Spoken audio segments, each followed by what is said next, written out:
छत्तीसगढ़ी गाने देखने के लिए हमारे YouTube चैनल को सब्सक्राइब करें और नए अपडेट्स जानने के लिए बेल आइकन के बटन को क्लिक करें।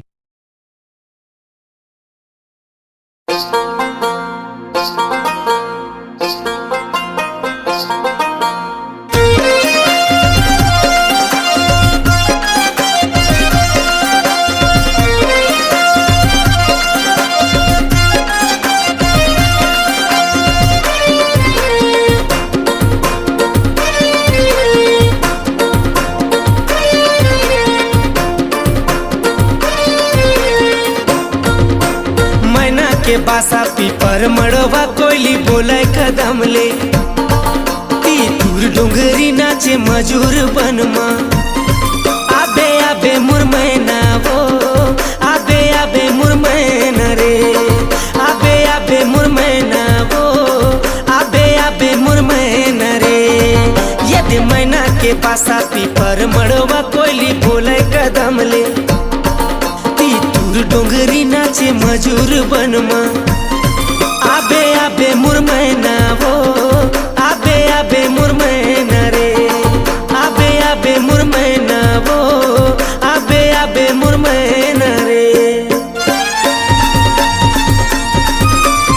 आप लोग सुन रहे हैं धनेश का मिठाई।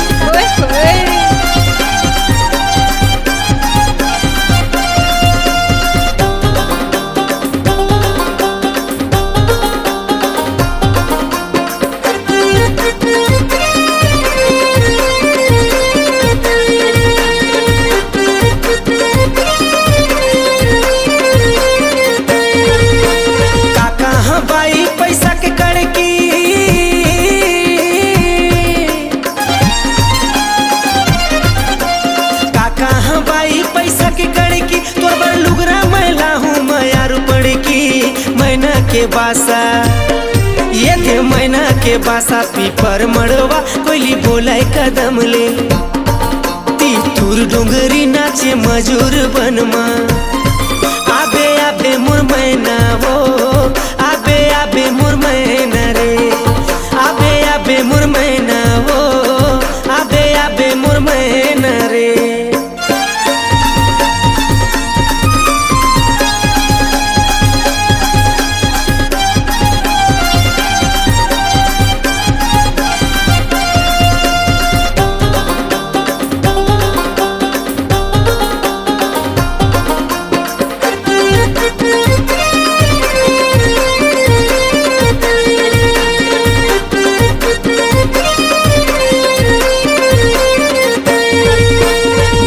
बहेरा करिया है जामू